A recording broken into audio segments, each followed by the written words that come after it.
السلام عليكم ورحمة الله تعالى وبركاته. بسم الله الرحمن الرحيم والصلاة والسلام على أشرف المرسلين وعلى آله وصحبه أجمعين أما بعد. പ്രിയമുള്ള സഹോദരന്മാരെ, നമ്മുടെ സമസ്തയുടെ ചരിത്ര പഠനമെന്ന ക്ലാസിൻ്റെ ഭാഗമായി 6ാമത്തെ ദിവസം ഇന്ന് ക്ലാസ് ആരംഭിക്കുന്നു. ഇന്നലത്തെ ക്ലാസ് കഴിഞ്ഞപ്പോൾ 1-2 ആളുകൾക്ക് സംശയമുണ്ടായിരുന്നു. സത്യത്തിൽ ആ സംശയവും ഈ ക്ലാസ്സുമായിട്ട് ബന്ധമില്ല ഉള്ളതല്ല. എന്നാലും ചോദിച്ച സംശയത്തിന് ഒറ്റവാക്കിൽ മറുപടി പറഞ്ഞുകൊണ്ട് നമുക്ക് ക്ലാസ് ആരംഭിക്കാം. മഹാനായ കാന്തപുരം എ.പി. ഉസ്താദ് അവറുകൾ സമസ്തയിൽ മുശാവറ മെമ്പറായ കൊല്ലമാണ് മുസ്ലിം ലീഗിൽ പിളർപ്പുണ്ടായത് എന്ന് മറ്റൊരു കാരണത്തിന് വേണ്ടി സാന്ദർഭികമായി പറയേണ്ടി വന്നിരുന്നു. സംശയം ചോദിച്ച ആളുടെ സംശയം എ.പി. ഉസ്താദ് സമസ്തയിൽ വന്നതുകൊണ്ടാണോ ലീഗ് പിളർന്നത്, ലീഗിൻ്റെ പിളർപ്പിൽ എ.പി. ഉസ്താദിന് എന്തെങ്കിലും പങ്കുണ്ടായിരുന്നോ, ബന്ധമുണ്ടായിരുന്നോ എന്നാണ് അദ്ദേഹത്തിന് അറിയേണ്ടത്. എ.പി. ഉസ്താദിന് എന്ന് മാത്രമല്ല ഒരു പണ്ഡിതന്മാർക്കും ലീഗിൻ്റെ പിളർപ്പിൽ ഒരു ബന്ധവും ഒരു പങ്കും ഇല്ല. എന്നാൽ വഹാബികൾക്ക് അതിൽ പങ്കുണ്ട് താനും. വഹാബികൾക്ക് ഈ മുസ്ലിം സംഘടിത ശക്തി അത് ഒറ്റക്കെട്ടായി പോകുന്നതിന് ഒരു നിലക്കും യോജിക്കാത്തവരായിരുന്നു വഹാബികൾ. മാത്രവുമല്ല, സമസ്തയുടെ 60ാം വാർഷിക സമ്മേളനം കഴിഞ്ഞ് ഈ സമസ്തയ്ക്ക് ജനങ്ങളിടയിൽ വലിയ പ്രാതിനിധ്യമുണ്ടായി അവരെങ്ങാനും ഈ രാഷ്ട്രീയ പാർട്ടിയെ നിയന്ത്രിക്കാൻ തുടങ്ങിയാൽ പിന്നെ ഈ വഹാബികൾ അഥവാ രാഷ്ട്രീയ കുപ്പായം അണിഞ്ഞ കുറേ വഹാബികൾ അന്ന് ലീഗിലുണ്ടായിരുന്നു. അപ്പോൾ അവർക്കെന്തെങ്കിലും ക്ഷീണം പറ്റും എന്നൊരു ധാരണ അവർക്ക് വന്നു. ധാരണ വരാൻ അവർക്ക് മതിയായ കാരണവുമുണ്ട്. 979 അഥവാ ലീഗ് പിളർന്ന് 4 കൊല്ലം കഴിഞ്ഞിട്ടാണെങ്കിലും ശരി, ആ 79 വ്യക്തമായി സമസ്ത ഈ കാര്യം വ്യക്തമായി പറഞ്ഞിരുന്നു. 979 സമസ്ത ഒരു തീരുമാനമെടുത്ത് മുസ്ലിം ലീഗിനെ ആധികാരികമായി അറിയിച്ചിരുന്നു. മുസ്ലിമീങ്ങളുടെ കൂട്ടത്തിൽ ആരെയെങ്കിലും സ്ഥാനാർത്ഥിയാക്കുമ്പോൾ അത് സുന്നികളെ ആക്കാവൂ എന്ന് അന്ന് പറഞ്ഞിരുന്നു.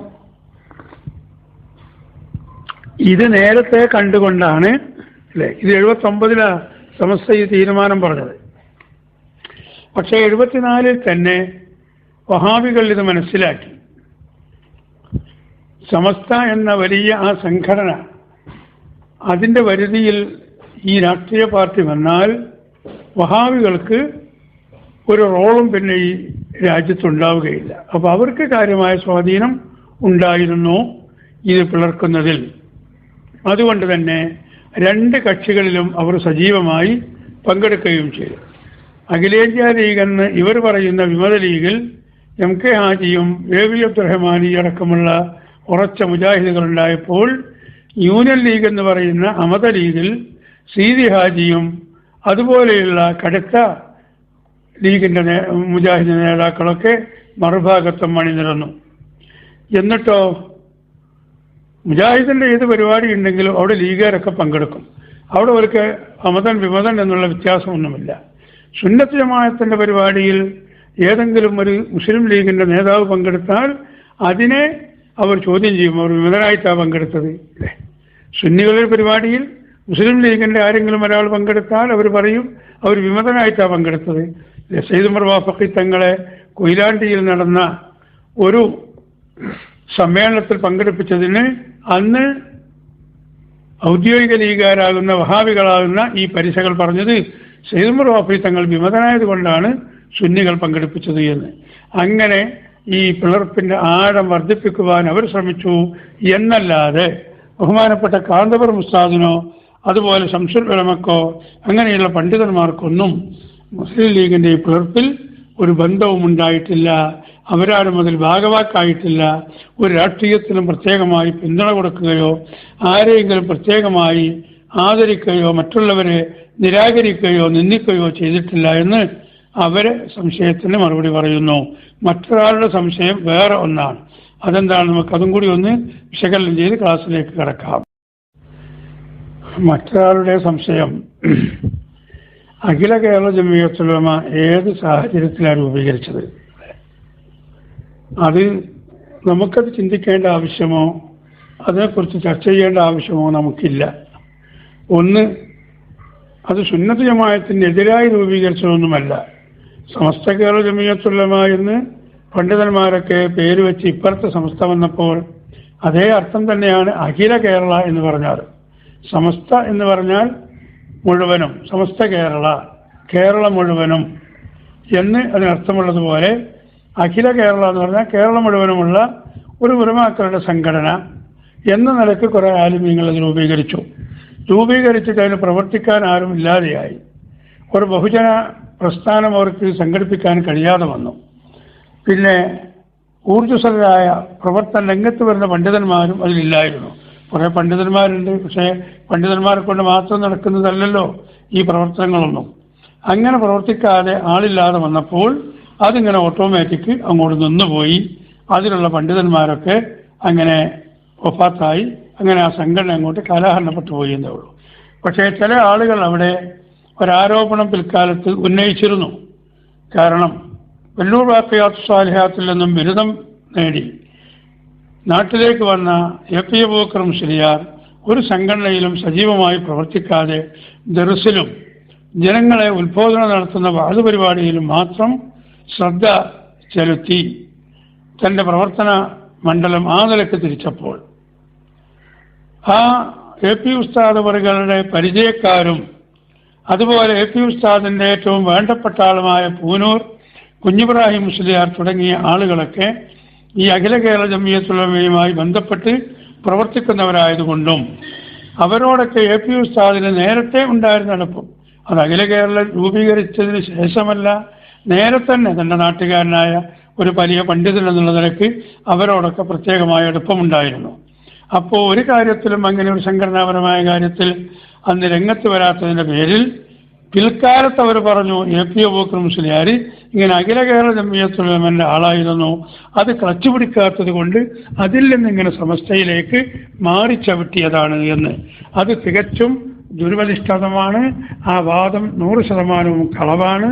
എ.പി. ഉസ്താദ് അവർകൾ അഖില കേരള ജംഇയ്യത്തുൽ ഉലമയുടെ മെമ്പർഷിപ്പ് എടുക്കുകയോ അതിൻ്റെ ഏതെങ്കിലും ഒരു യോഗത്തിൽ ആധികാരികമായി പങ്കെടുക്കുകയോ അതിനു വേണ്ടി എവിടെയെങ്കിലും പ്രചരണം നടത്തുകയോ എന്തെങ്കിലും മറ്റുള്ള കാര്യങ്ങൾ ചെയ്യുകയോ ബഹുമാനപ്പെട്ട എ.പി. ഉസ്താദുകൾ ചെയ്തിട്ടില്ല. അതുകൊണ്ട് ആ വാദം 100% തെറ്റാണ്. അത് നിരാകരിക്കേണ്ടതാണ്, അതിന് അംഗീകാരമില്ലാത്തതാണ് എന്ന് ഒന്ന് നാം മനസ്സിലാക്കണം.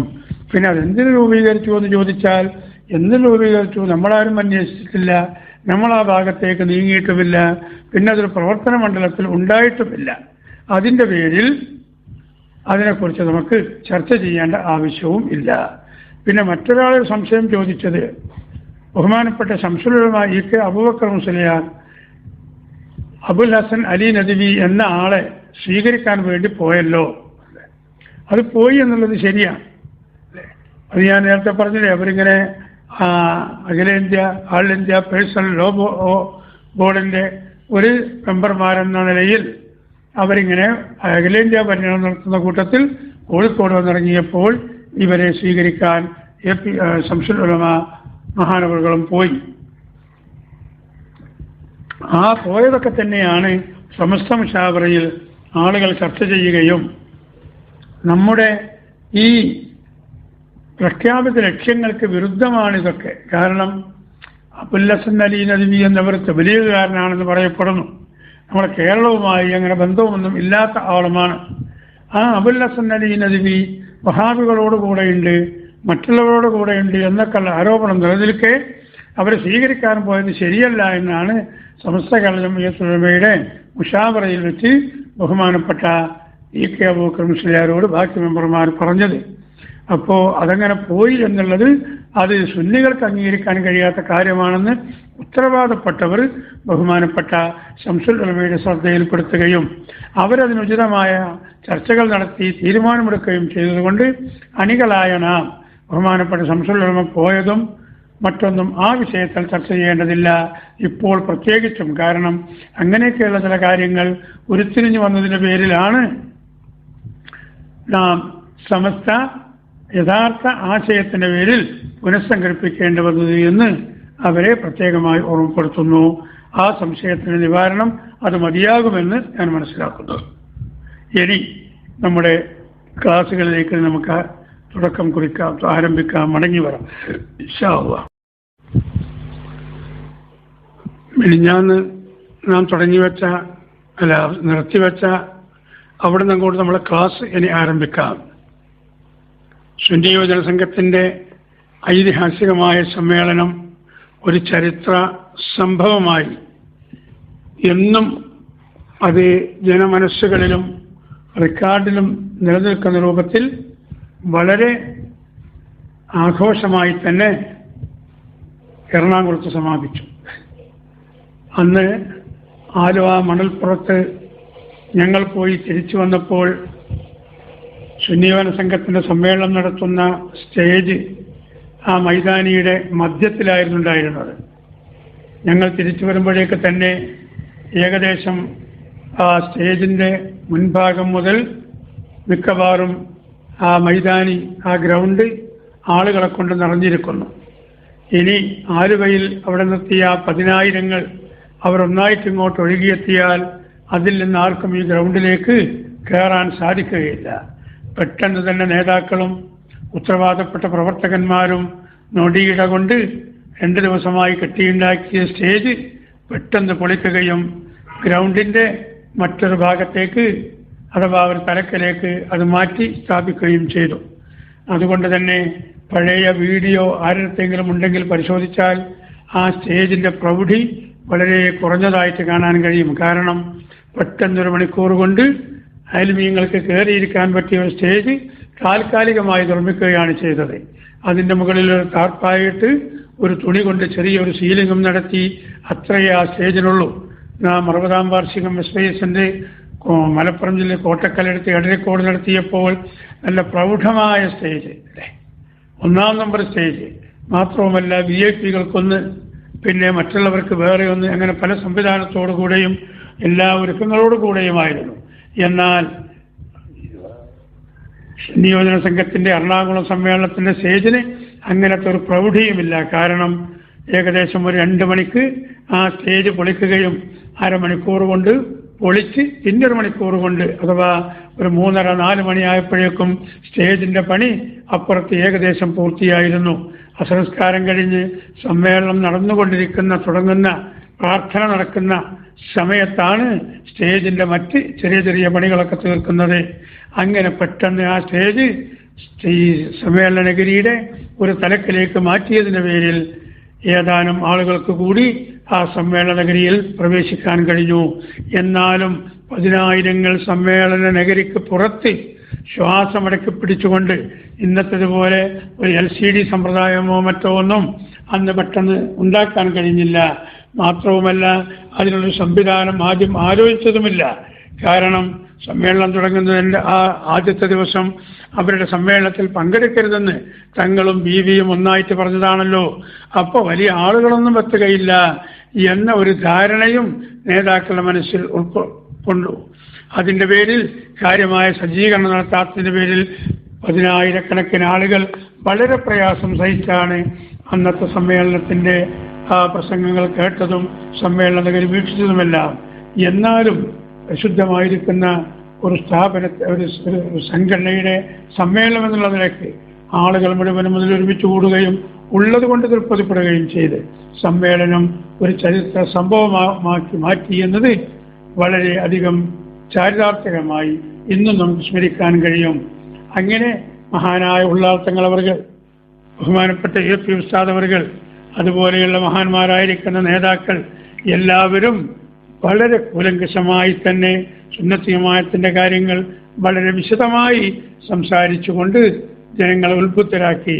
മഹാനായ മർഹൂം TSK തങ്ങൾ മഹാനവറുകളായിരുന്നു സ്വാഗത സംഘത്തിന്റെ സെക്രട്ടറി.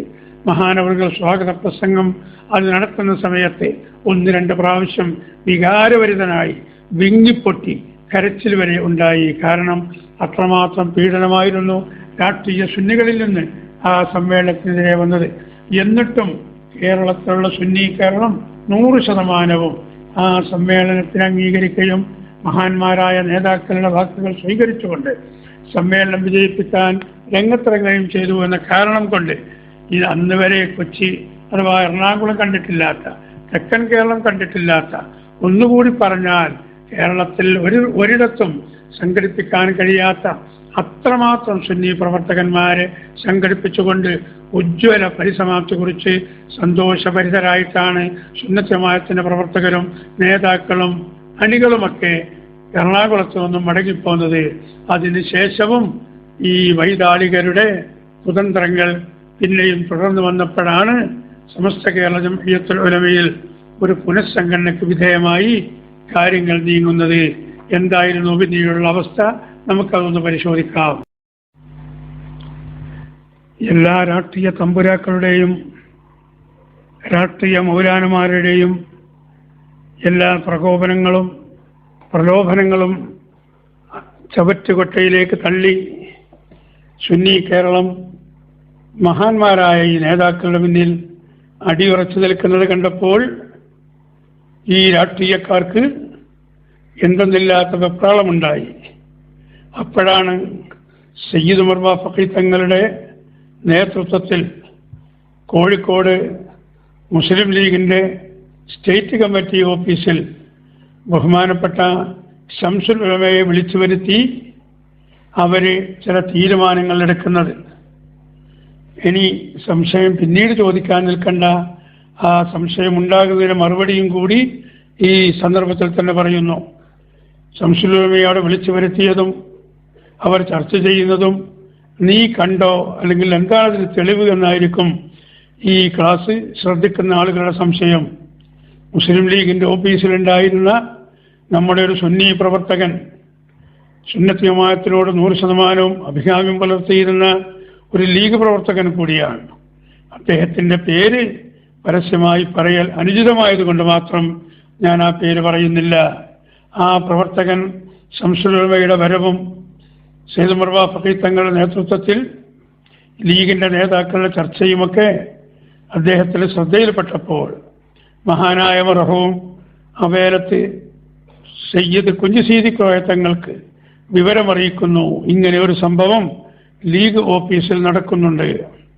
അതുകൊണ്ട് ബഹുമാനപ്പെട്ട തങ്ങളവറുകൾ അതിനെന്തെങ്കിലും പരിഹാരമാർഗം കണ്ടിട്ടില്ലെങ്കിൽ സുന്നത്ത് ജമാഅത്തിന് വലിയ നഷ്ടം അതുകൊണ്ട് സംഭവിക്കാൻ പോകുന്നതാണ്. ഈ തീരുമാനം ബഹുമാനപ്പെട്ട അവേലത്ത് തങ്ങളെ ഈ സുന്നി പ്രവർത്തകനാകുന്ന ലീഗിൻ്റെ വിഭാഗി അറിയിക്കുന്നു. ആ സന്ദർഭത്തിൽ ബഹുമാനപ്പെട്ട AP ഉസ്താദ് അവറുകൾ വിദേശത്താണുള്ളത്. എന്താണ് ലീഗ് ഓഫീസിൽ വെച്ച തീരുമാനം? കാന്തപുരം അബൂബക്കർ മുസ്ലിയാർ, അദ്ദേഹം ഒരു വ്യക്തിയല്ല, ഒരു പ്രസ്ഥാനമായി വളർന്നിരിക്കുന്നു. കൊട്ടപ്പുറം വാദപ്രതിവാദത്തോടു കൂടി അദ്ദേഹത്തിന് ജനമനസ്സുകളിൽ ഇടം നേടിയിരിക്കുന്നു. ഇന്ന് നടക്കുന്ന ആ മുഷാവറ അത് നടക്കരുതെന്ന് മര്യാദക്കാരെങ്കിലും നാട്ടിലുള്ള 4 മുഷാവറ മെമ്പർമാർ അവിടെ ചെന്ന് പറഞ്ഞാൽ അതവർ അംഗീകരിക്കുകയില്ല. അതുകൊണ്ട് നിയമപരമായി അതിനെ നേരിട്ടാലേ നടക്കൂ എന്ന് മനസ്സിലാക്കി കോഴിക്കോട് മുൻസിഫ് 1-ാം മജിസ്ട്രേറ്റിൽ നിന്നും അന്നത്തെ മുഷാവറക്കെതിരെ ബഹുമാനപ്പെട്ട മർഹൂം TC Muhammad Musliyar general body മെമ്പർമാരായിരിക്കണം. ജനറൽ ബോഡി മെമ്പർമാരായാൽ പോരാ, മെമ്പർഷിപ്പ് കൈവശം സൂക്ഷിപ്പുള്ള ആളുമായിരിക്കണം. അതുവരെ ഈ ജനറൽ ബോഡിയോ ഏതെങ്കിലും വേണ്ടതുപോലെയുള്ള മെമ്പർഷിപ്പോ ഒന്നും വേണ്ടതുപോലെ നടക്കാത്ത ഒരു കാലമായിരുന്നതിനാൽ പലരുടെ അടുക്കൽ മെമ്പർഷിപ്പില്ല. അല്ലേ, മെമ്പർമാരാണ് പലരും, പക്ഷേ ആധികാരികമായി തെളിയിക്കാൻ മെമ്പർഷിപ്പ് ആരും സൂക്ഷിച്ചു വെച്ചിട്ടില്ല. കാരണം ഇന്നത്തേതുപോലെ വ്യവസ്ഥാപിതമായ രൂപത്തിലല്ല 1989 വരെ ഇതിൻ്റെ പ്രവർത്തനങ്ങളൊന്നും നടന്നത്. അതിൻ്റെ പേരിൽ പലരെയും അന്വേഷിച്ചു നോക്കുമ്പോൾ ആരെ കയ്യിലും മെമ്പർഷിപ്പില്ല. ഉള്ളത് ബഹുമാനപ്പെട്ട മർഹൂം TC മുഹമ്മദ് മുസ്ലിയാർ അവരുടെ കൈവശമാണ്. അദ്ദേഹത്തെ വിളിച്ച് അദ്ദേഹത്തെ കൊണ്ട് ഒരാക്ഷേപം അത് കോടതിയിലേക്ക് കൊടുപ്പിച്ച് ഇങ്ങനെ വ്യവസ്ഥാപിതമായിട്ടല്ല ഈ സമസ്ത കേരള ജംഇയ്യത്തുൽ ഉലമയുടെ പ്രവർത്തനം ഇപ്പോഴുള്ളത്. അതുകൊണ്ട് അവർക്ക് തോന്നിയതുപോലെയുള്ള യോഗം ചേരലും നടക്കലുമൊക്കെയാണ്. അതുകൊണ്ട് ഇന്ന് ചേരുന്ന ആ യോഗം നിർത്തിവെക്കാൻ, സ്റ്റേ ചെയ്യാൻ ബഹുമാനപ്പെട്ട കോടതി ഉത്തരവിടണമെന്ന് പറഞ്ഞ് ആ ഒരു ഉത്തരവ് മാത്രമാണ് സമ്പാദിച്ചത്. അതിന് നമ്മുടെ എതിരാളികൾ അന്നും ഇന്നും പ്രസംഗിച്ചുകൊണ്ട് നടക്കുന്നവർ പല ഭാഗത്തും എഴുതിയിട്ടുമുണ്ട്.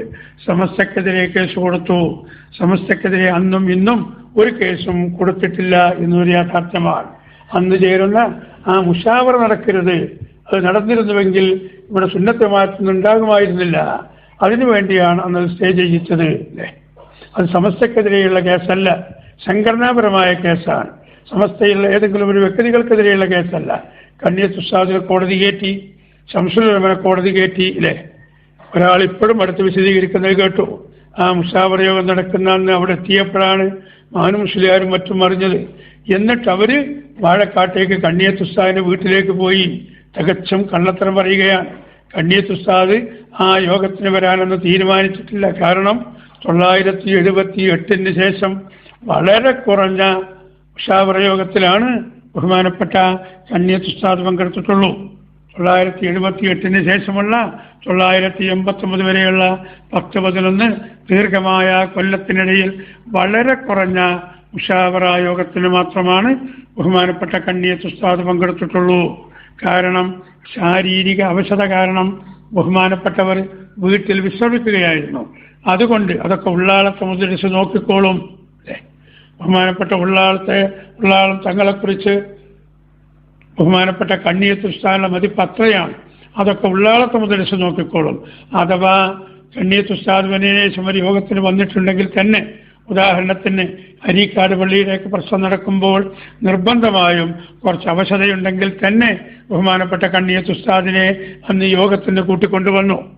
ആ കൊണ്ടുവന്ന യോഗത്തിൽ തന്നെ കണ്ണിയത്ത് ഉസ്താദ് ഇരിക്കെ അധ്യക്ഷ പദവിയിലിരുത്തിയത് ബഹുമാനപ്പെട്ട മർഹൂം താജുൽ ഉലമ ഉള്ളാൾ സയ്യിദ് കുഞ്ഞിക്കോയത്തങ്ങൾ മഹാനവറുകളെയായിരുന്നു.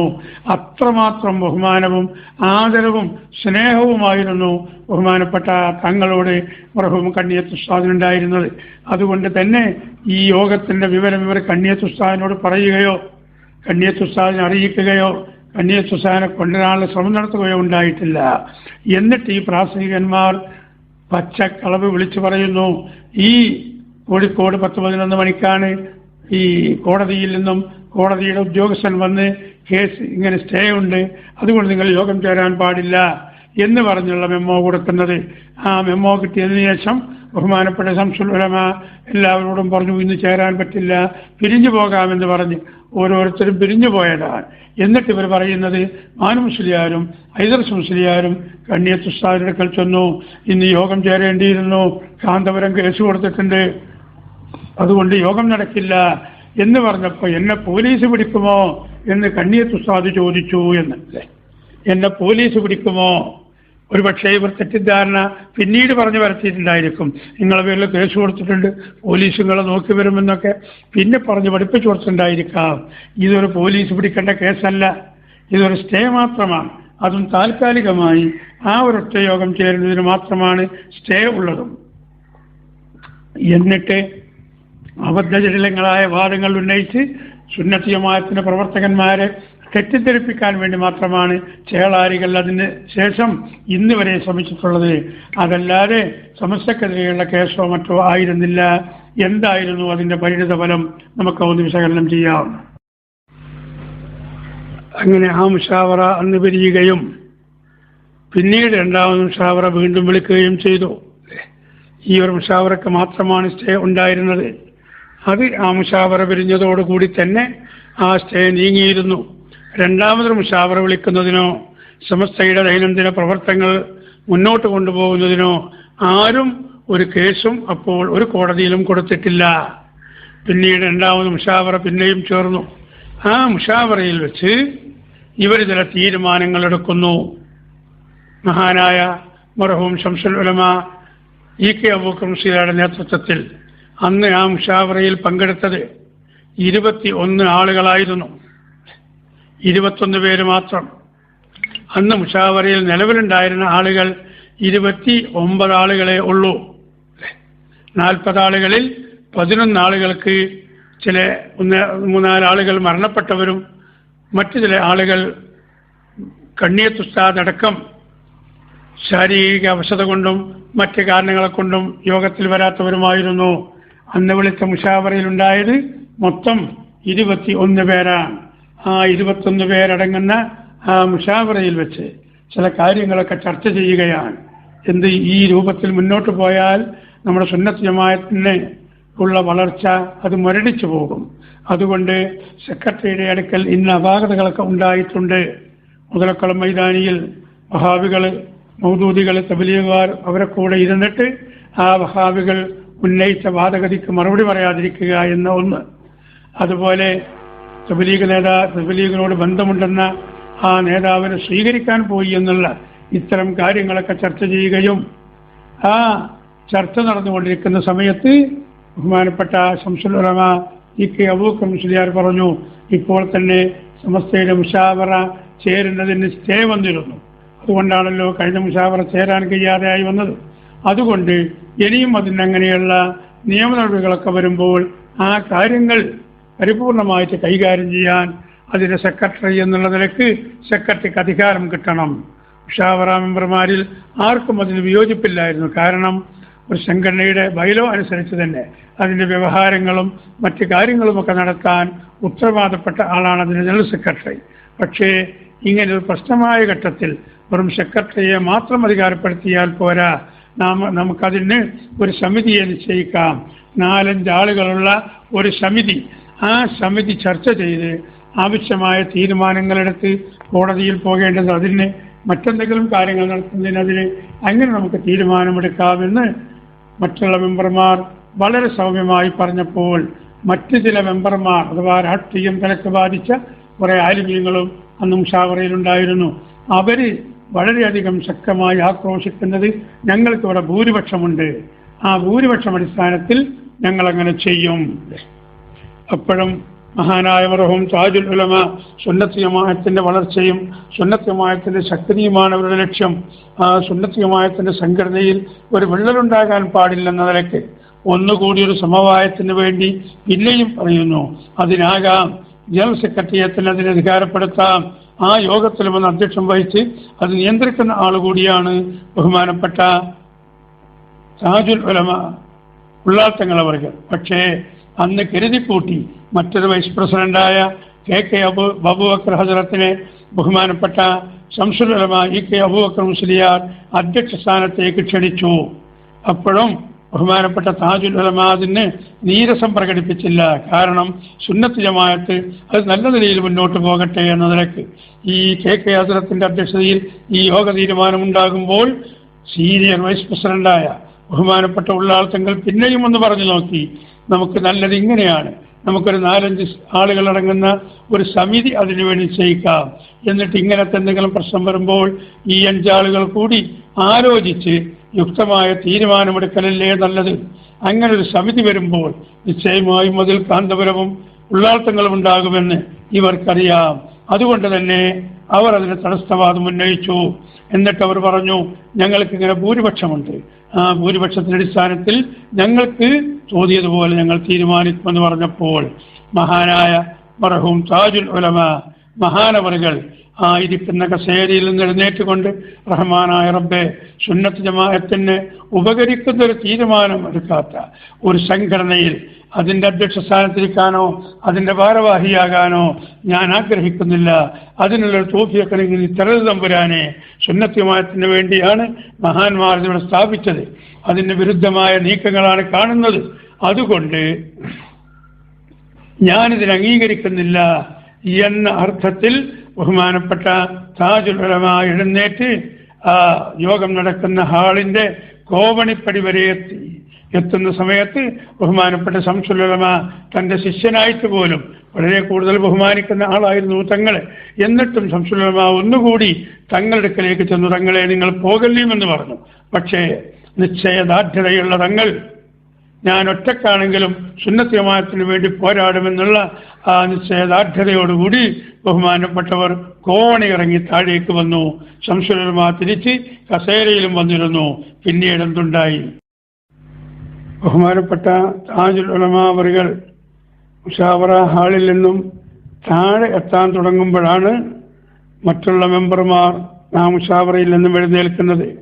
രണ്ടാമതായി എഴുന്നേറ്റവർ ബഹുമാനപ്പെട്ട ഉസ്താദിന്റെ രണ്ടാമത്തെ മരുമകനായ അബ്ദുൽ ബാരി എന്ന ആ മരുമകന്റെ പിതാവ് അണ്ടോണ അബ്ദുള്ള മുസ്ലിയാർ എന്നിവരായിരുന്നു. പിന്നീട് അവർ അവരുടെ ചേളാരി സമസ്തയുടെ വൈസ് പ്രസിഡന്റാവുകയും ആ നിലയ്ക്ക് മരണപ്പെടുകയും ചെയ്തിട്ടുണ്ട്. അത് മറ്റൊരു ചരിത്ര യാഥാർത്ഥ്യം. പിന്നീട് എഴുന്നേറ്റത് ബഹുമാനപ്പെട്ട PA അബ്ദുള്ള മുസ്ലിയാരായിരുന്നു. ഇങ്ങനെ ഓരോരുത്തരായി ഒരു കൂടിയാലോചനയോ നേരത്തെയുള്ള തീരുമാനമോ അനുസരിച്ചല്ല ഈ എഴുന്നേൽക്കലും പോകലുമെന്നും. എട്ടാമത്തെ ആളായിട്ടാണ് ബഹുമാനപ്പെട്ട AP ഉസ്താദ് അവറുകൾ മുശാവറയിൽ നിന്നും എഴുന്നേറ്റത്. അങ്ങനെ 11 പേർ ആ മുശാവറയിൽ നിന്നും വന്ന് ഇറങ്ങിപ്പോന്നു. ഇവർ പറയാ ഞങ്ങൾ കുഞ്ഞു പിടച്ച് പുറത്താക്കി, ഞങ്ങൾ അങ്ങനെ പുറത്താക്കി എന്നൊക്കെ ഒരു വീരവാദം മുഴക്കലുണ്ട്. സത്യത്തിൽ അന്നൊരു പുറത്താക്കൽ നടന്നിട്ടില്ല. പുറത്തു പോകുന്ന തങ്ങളുടെ കൂടെ ചെന്ന് EK അബൂബക്കർ മുസ്ലിയാർ നിങ്ങൾ പോകരുത് തങ്ങളെ എന്നാ പറഞ്ഞത്. നിങ്ങൾ പോകരുതെന്ന്, നിങ്ങളെ ഞങ്ങൾ പുറത്താക്കുന്നു എന്നല്ല പറഞ്ഞത്. അല്ലെങ്കിൽ പോണവര് ചിലക്കാതെ പോലെ പണി നോക്കി പോകട്ടെ എന്ന നിലക്കും ആരും പറഞ്ഞിട്ടില്ല.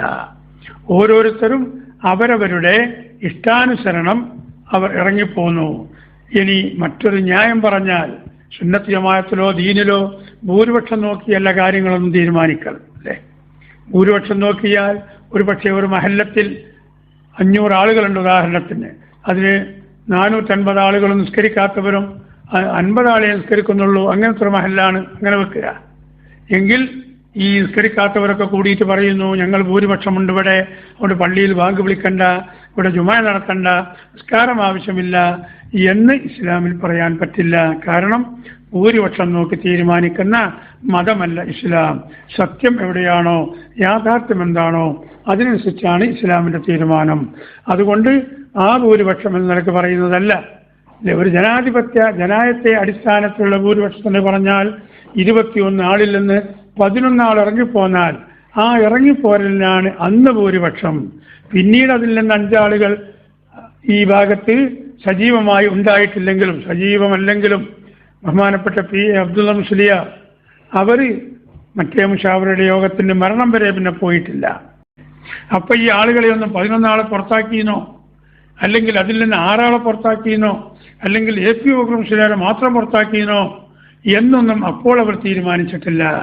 അവരിനി എന്ത് വേണം, ഓലെന്താ ചെയ്യാൻ നോക്കാൻ, നമുക്ക് അതിനനുസരിച്ച് ചെയ്യാൻ എന്ന നിലക്ക് അങ്ങനെ ആ മുശാവറ അങ്ങോട്ട് പിരിയൽ സിദ്ധിച്ചു. ഇംഫിയാലായിപ്പോയി ഇല്ലേ, ഒരു നല്ല നിലക്ക് പിരിഞ്ഞതല്ല. ശരിക്ക് എൻ്റെ അറിവ് ശരിയാണെങ്കിൽ സാധാരണഗതിയിൽ ഒരു മുശാവറ യോഗം ചേർന്നാൽ അത് തീരുന്നതിന് മുമ്പ് ഒരു ചായയും ചെറിയ കടിയും കുടിച്ച് പിരിയാറുണ്ട്. അന്നത്തെ മുശാവറയിൽ അതുപോലും ഉണ്ടായിട്ടില്ല. കാരണം പ്രഗത്ഭരായ 11 ആലിമീങ്ങൾ ഈ മുശാവറയിൽ നിന്നും ഇറങ്ങിപ്പോയപ്പോൾ മുശാവറ ശൂന്യമായതുപോലെ അവർക്ക് തന്നെ തോന്നി. ബഹുമാനപ്പെട്ട ശംസുൽ ഉലമക്കും തൻ്റെ മനസ്സിൽ ഒരു ആഘാതം വന്നേറ്റു. ഇങ്ങനെ സംഭവിക്കുമെന്ന് അവരാരും മനസ്സിലാക്കിയിട്ടില്ലായിരുന്നു. കുറച്ചൊക്കെ അങ്ങോട്ടും ഇങ്ങോട്ടും സംസാരിച്ച് അവർ പറയുന്ന ആ തീരുമാനം സാധാരണ അങ്ങനെയാണ്. മഹാനായ ശംസുൽ ഉലമ തീരുമാനമെടുത്താൽ അത് പറഞ്ഞാൽ അതങ്ങോട്ട് സ്ഥാപിച്ചിട്ടായിരുന്നു മുശാവറ പിരിയൽ സാധാരണ ഉണ്ടായിരുന്നത്. ഇതതിന് വിപരീതമായി ഈ തീരുമാനം ഇങ്ങനൊരു സമിതിയെ നിശ്ചയിക്കണമെന്നുള്ള ആ തീരുമാനത്തിൽ ഉറച്ചു നിന്നപ്പോൾ അത് സാധ്യമല്ലെന്ന് പറഞ്ഞപ്പോൾ ഇങ്ങനെ ഇറങ്ങിപ്പോകുമെന്ന് മറ്റാരും അതുവരെ വിചാരിച്ചിരുന്നില്ല. ആ ഇറങ്ങിപ്പോക്ക് സംഭവിച്ചപ്പോൾ മറ്റുള്ളവർ സ്തബ്ധരായിപ്പോയി. പിന്നെ അവർക്കൊരു തീരുമാനമെടുക്കാനോ ഒന്നും ചർച്ച ചെയ്യാനോ ഇല്ലാതെ കുറച്ചൊക്കെ അങ്ങനെ ഇരുന്ന് ഓരോരുത്തരും അങ്ങനെ മറ്റവർ ഇറങ്ങിപ്പോയതുപോലെ തന്നെ ഒരു യോഗം പിരിയാതെ നന്ദി പറയാതെ സ്വലാത്ത് ചെല്ലാതെ അങ്ങനെ അങ്ങോട്ട് പിരിഞ്ഞു പോയതാണ് അല്ലേ. എന്നിട്ട് പിന്നെ അവർ പറയുന്നു ഞങ്ങളിപ്പോൾ കുഞ്ഞു പിടിച്ച് പുറത്താക്കി, ഞങ്ങൾ അവർ 6 ആളെ പുറത്താക്കി എന്നൊക്കെ. എന്താണ് അതിന്റെ നിജസ്ഥിതി? അതുകൂടി ഒന്ന് ഇന്നത്തെ ക്ലാസ്സിൽ പറഞ്ഞ് ഇൻഷാ അല്ലാഹ് ബാക്കി നമുക്ക് പിന്നീടാകാം. മുശാവറ യോഗത്തിൽ നിന്നിറങ്ങിയ മഹാന്മാരായ പണ്ഡിതന്മാർ അതിൻ്റെ താഴെ ഏതെങ്കിലും ഒരു സ്ഥലത്ത് ഒരുമിച്ച് കൂടുകയോ അല്ലെങ്കിൽ മറ്റേതെങ്കിലും ഒരു സ്ഥലത്തേക്ക് ഒന്നായി പോവുകയോ ചെയ്ത് അപ്പോൾ ഈ ഇറങ്ങിപ്പോകലിനെ സംബന്ധിച്ച് ഒരു തീരുമാനവും അപ്പോൾ എടുത്തിട്ടില്ലായിരുന്നു. ഓരോരുത്തരും അവരവരുടെ നാട്ടിലേക്കോ അല്ലെങ്കിൽ അവരുടെ സ്ഥാപനത്തിലേക്കോ അവർ പോയി. ഇങ്ങനെ പിന്നീട് 2 ദിവസത്തിനുള്ളിൽ ബഹുമാനപ്പെട്ട താജുൽ ഉലമ തന്നെ മുൻകൈയെടുത്ത് ഈ ആലിമീങ്ങളെയൊക്കെ ഒന്ന് വിളിച്ചു ചേർത്തു. നാം ഇങ്ങനെയായാൽ നമ്മുടെ സുന്നത്ത് ജമാഅത്ത് ഇവിടെ നശിച്ചു പോകും. അതിനെന്ത് മാർഗം സ്വീകരിക്കണം? ഒന്നുകൂടി താജുൽ ഉലമയുടെ നിർദ്ദേശം ബഹുമാനപ്പെട്ട ശംസുൽ ഉലമ EK അബൂബക്കർ മുസ്ലിയാരെ സമീപിക്കുക, എന്നിട്ട് സംസാരിച്ച് ചർച്ച ചെയ്ത് ഒരു സമവായത്തിലെത്തുക, എന്നിട്ട് ഈ പ്രശ്നങ്ങൾ രമ്യമായി പരിഹരിച്ച് സുന്നത്ത് ജമാഅത്തിന്റെ പ്രവർത്തനവുമായി മുന്നോട്ട് പോവുക. ഇതായിരുന്നു താജുൽ ഉലമയുടെ നിർദ്ദേശം. മറ്റുള്ളവരൊക്കെ അത് അംഗീകരിച്ചു. താജുൽ ഉലമ തന്നെ ബഹുമാനപ്പെട്ട ശംസുൽ ഉലമയെ സന്ദർശിച്ചു, കാര്യങ്ങൾ പറഞ്ഞു. പക്ഷേ ശംസുൽ ഉലമക്കേറ്റ ശക്തമായ സിഹർ കാരണം താജുൽ ഉലമയുടെ വാക്ക് സ്വീകരിക്കുവാനോ അല്ലെങ്കിൽ അത് ഉൾക്കൊള്ളുവാനോ ശംസുൽ ഉലമയ്ക്ക് സാധിച്ചില്ല. തങ്ങളെ നിങ്ങൾക്ക് വേറെ എന്തെങ്കിലും പറയാനുണ്ടോ എന്ന മറുപടിയോടുകൂടി തങ്ങൾ മടക്കി അയച്ചു. ഒന്നുകൂടി പിന്നെയും ശ്രമം നടത്തി. അപ്പോഴും ഉള്ള മറുപടി ഇങ്ങനെ തന്നെയായിരുന്നു. അപ്പോഴാണ് സമസ്തയുടെ senior vice president, Samastha Kerala ഇസ്ലാം മത വിദ്യാഭ്യാസ ബോർഡിന്റെ പ്രസിഡന്റ്, അതുപോലെ 978 ശേഷമുള്ള മുശാവറയിൽ അധിക യോഗത്തിലും അധ്യക്ഷസ്ഥാനം അലങ്കരിച്ച അത്രമാത്രം സമസ്തയുടെ അഭേദ്യ ബന്ധമുള്ള ബഹുമാനപ്പെട്ട താജുൽ ഉലമയും അതുപോലെ പ്രവർത്തന ഗോതയിൽ മുൻനിരയിലുള്ള ബഹുമാനപ്പെട്ട AP ഉസ്താദും അതുപോലെ കർമ്മരംഗത്ത് സജീവമായ ബഹുമാനപ്പെട്ട MA ഉസ്താദ് KPM ശംസുലിയാർ തുടങ്ങിയ പ്രഗത്ഭരായിരിക്കുന്ന ആലിമീങ്ങളൊക്കെ ചേർന്ന് നമുക്കൊരു കാര്യം ചെയ്യാം, സമസ്തയുടെ ജനറൽ ബോഡി വിളിക്കാം. അങ്ങനെ ജനറൽ ബോഡി വിളിക്കാൻ തീരുമാനിക്കുന്നു. ജനുവരിയിലാണ് ഈ ഇറങ്ങിപ്പോരലും ഈ ആലോചനയൊക്കെ നടക്കുന്നുവെങ്കിൽ ജനുവരി കഴിഞ്ഞു, ഫെബ്രുവരിയും കഴിഞ്ഞു. മാർച്ച് മാസം 4-ാം തീയതിക്കാണ് യോഗം വിളിക്കുന്നത്. മാർച്ച് മാസം 4-ന്, പെട്ടെന്നല്ല, ഈ ഇറങ്ങി വന്നതിൻ്റെ ഒരാഴ്ചക്കുള്ളിലല്ല, 4 ദിവസത്തിനുള്ളിലല്ല, 1 മാസത്തിനുള്ളിലല്ല അല്ലേ. ജനുവരിയിൽ ആ യോഗം കഴിഞ്ഞിട്ടുള്ള ഏകദേശം 10-17 ദിവസം ആ മാസം ബാക്കി, ഫെബ്രുവരി 28, അങ്ങനെ ഏകദേശം ഒരു 40-45 ദിവസം കഴിഞ്ഞതിന് ശേഷമാണ് സമസ്തയുടെ ജനറൽ ബോഡി അത് തിരൂരങ്ങാടി നടക്കുന്നത് അല്ലേ. ആ ജനറൽ ബോഡി എങ്ങനെയാണ് വിളിച്ചത്?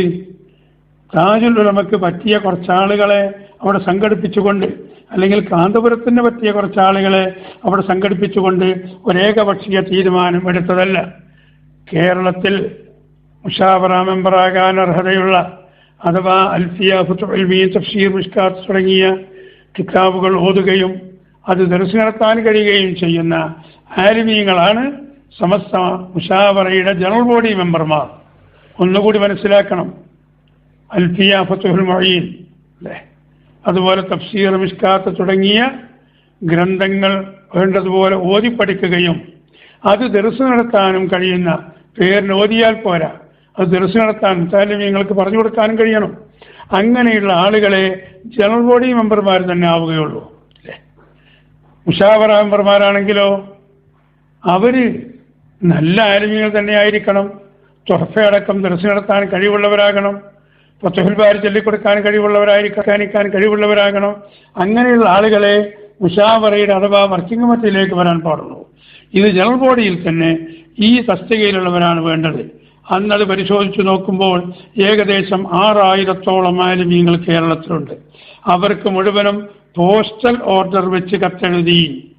പോസ്റ്റൽ ഓർഡർ എന്ന് പറഞ്ഞാൽ പോസ്റ്റ് ഓഫീസിൽ നിന്ന് കിട്ടുന്ന ഒരു ഫോം, ആ ഒരു ഫോമിൽ 3 ആളുകൾ അഡ്രസ് എഴുതാവും. അപ്പോൾ 33 ഫോം ഉണ്ടെങ്കിൽ 100 ആളുകൾക്കാവും ഏകദേശം അല്ലേ. ഒരാളെ കുറവുണ്ടാവും. 1000 ഫോം ഉണ്ടെങ്കിൽ 3000 ആളുകൾക്കാകും.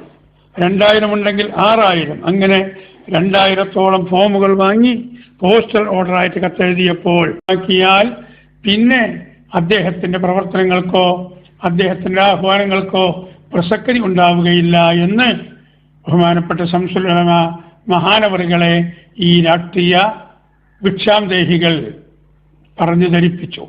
നേരത്തെ ഞാൻ പറഞ്ഞതുപോലെ ബഹുമാനപ്പെട്ട ശംസുൽ ഉലമയ്ക്ക് സിഹർ ബാധിച്ചത് കൊണ്ട് അതിൻ്റെ അപ്പുറത്തേക്ക് ചിന്തിക്കാനുള്ള അവസരം ബഹുമാനപ്പെട്ട ശംസുൽ ഉലമ ചിന്തിച്ചില്ല. അത് ശരിയാണ് എന്ന നിലപാട് ബഹുമാനപ്പെട്ടവരെടുക്കുകയും അങ്ങനെയാണ് സമസ്തയുടെ ഒരു മുശാവറ യോഗം കെ അബൂബക്കർ മുസ്ലിയാർ ശംസുൽ ഉലമ മഹാനവർകൾ വിളിച്ചു ചേർക്കുന്നത്.